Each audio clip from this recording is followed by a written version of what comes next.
in chapter 3 of Daniel.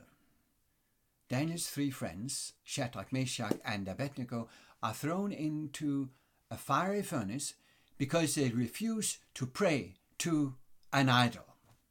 Now in chapter 6, Daniel himself is thrown into the lion's den because he actually prays, not to an idol, but to God. Welcome to another tidbit from the book of Daniel. I'm Dr. Paul Petersen, and we jump straight into this fascinating story, which is certainly not only for children. Now you may recall that the 6 Aramaic chapters from 2 to 7 in the book of Daniel are put together like a reverse parallel, like a chiasm. Chapters 2 and 7 are similar. They both contain dream visions about the empires, the 4 empires to come. Chapter 4 and 5 in the middle pronounce the judgment on Babylon. And then 3 and 6 share this element of execution because of the issue of worship. And you have, similarly, the protagonists, the heroes, the friends of Daniel, and now Daniel himself. You have the antagonists, the enemies, the Chaldeans, who accuse the 3 friends of Daniel, and now you have people who are jealous of Daniel himself. Then you have the main figures also, among the main figures, the kings, the king of Nebuchadnezzar, and now a new king, Darius of Medo-Persia. But these 2 kings are not exactly the same. Darius ends up being actually positive to Daniel in this chapter. So because of this difference in the character of the king, the chapters are also structured somewhat differently. At least chapter 6 is a little more intriguing, it's a little more complicated. Let's look at it. The introduction to the chapter tells about an administrative reform. King Darius wants to, some would say, change the administration so that he suffers no loss.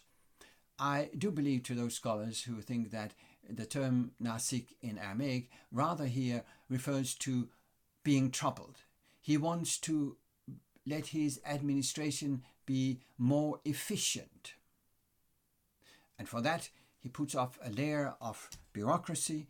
Daniel is placed high in that bureaucracy, and his enemies don't like it. So what do? They try to find something to accuse Daniel for in relation to the law of his God. That is in verse 6. Now, some confusion in this chapter actually, because many English translations would move the chapter or the versification just to one verse.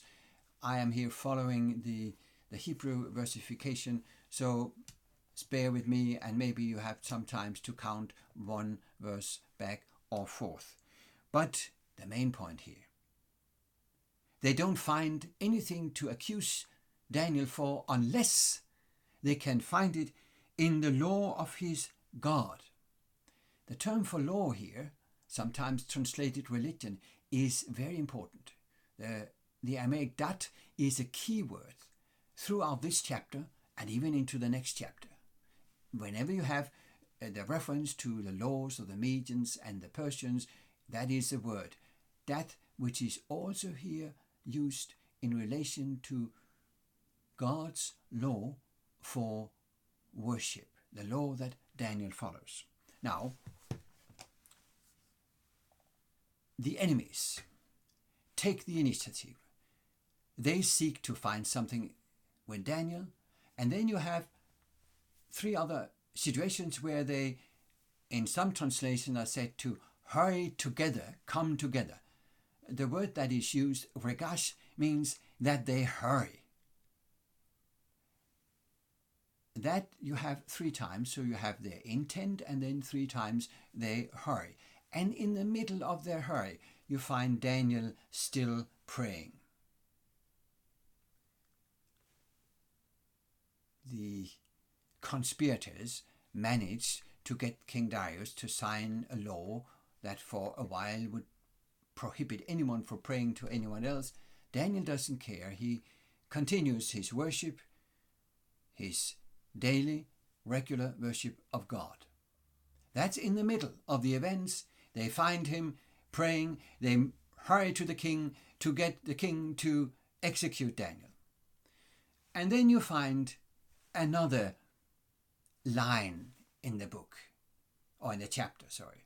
Now you have had the first series of initiatives taken by the conspirators. Now the king steps onto the scene. He attempts to avoid the unavoidable.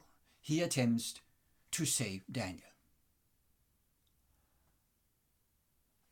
The key word is here ama. He orders. He does that 3 times, just like the conspirators 3 times came in a hurry, regash.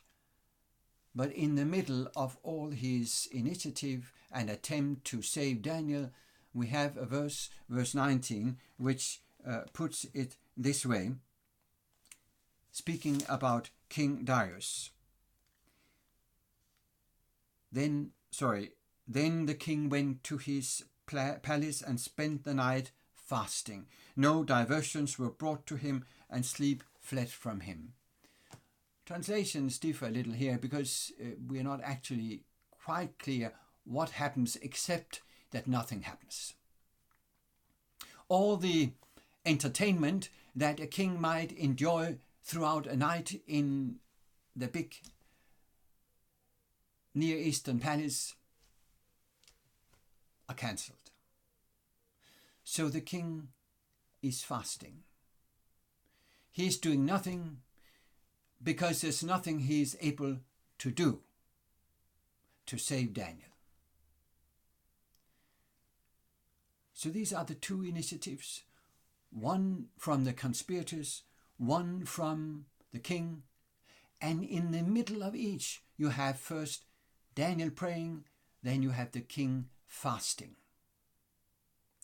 Prayer and fasting always go together in the book of Daniel, so you realize here that there is now a pagan king praying and fasting for the salvation, the rescue, the deliverance of Daniel.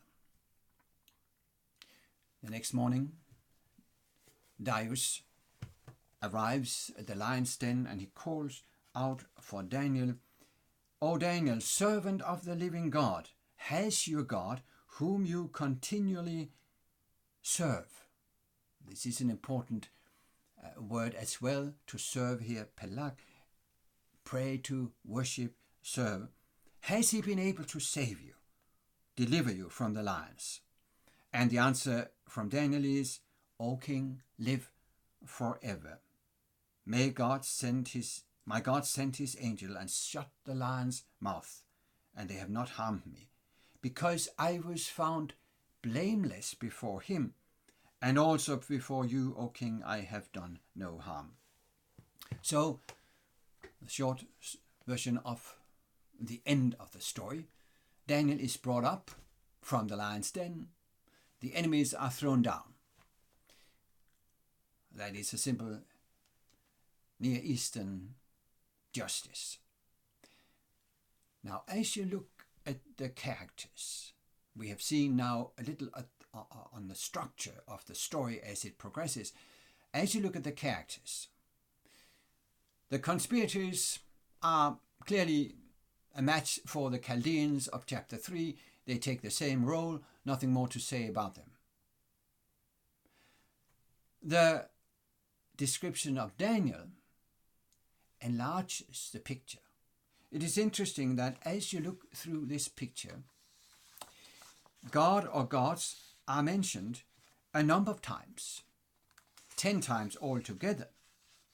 But 8 of these times are related in particular to Daniel. He is called the God of Daniel by the narrator, by the satraps, he is called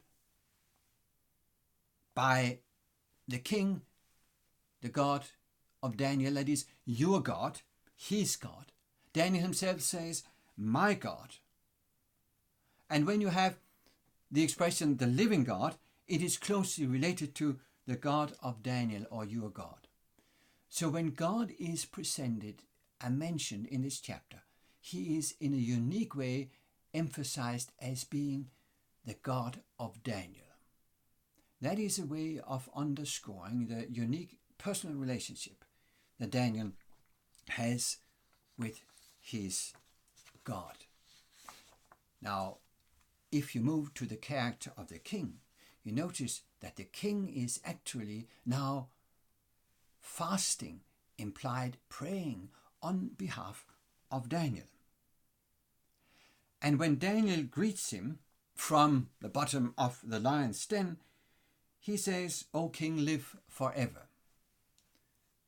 Of course, you would say that is natural, that is polite, that's what they always do. But no.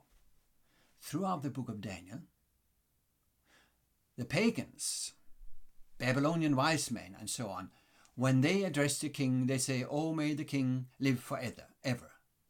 But when the three friends and previously Daniel address the kings, they don't do that.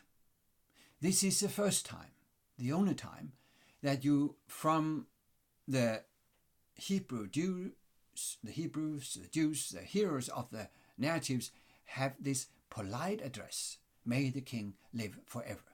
Why? Because it's the first time they address a king who has accepted that he doesn't live forever and who has acknowledged that his king will not last forever.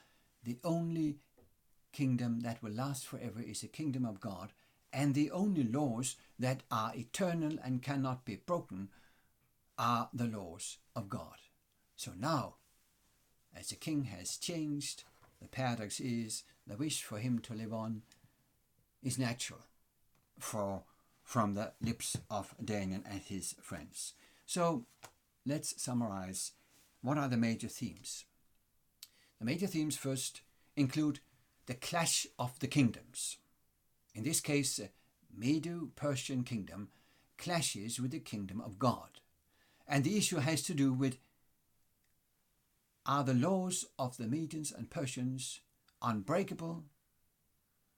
Are they more important than the laws of God? Which of these laws will prevail? The laws then, the Dat, are in particular related to the issue of worship. And we will see that this theme of worship in relation to the law of God continues into the following chapter, into chapter 7. One theme more is important. This is the theme of judgment in this chapter. We read it from Daniel's speech from the bottom of the lion's den. My God has found me innocent. So the judgment and deliverance of the faithful is an important aspect of this narrative. Daniel is pronounced innocent. This is also a theme that will continue into the following chapter, chapter 7. The chapter therefore ends the narratives but leads us into the eschatological visions. In itself, the chapter contains, you could say, an eschatological pattern. There is the trial of the night, and then there is the pronouncement of innocence, the vindication and the deliverance in the morning.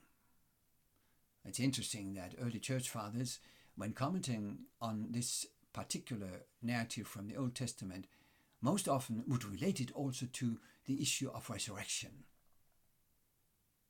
Daniel was like dead, but in the morning he rose to a new life. Thank you for listening to this tidbit from the book of Daniel, this time chapter 6. And as you realize, chapter 6 will also lead us into chapter 7, So welcome back when we look at tidbits from Daniel 7.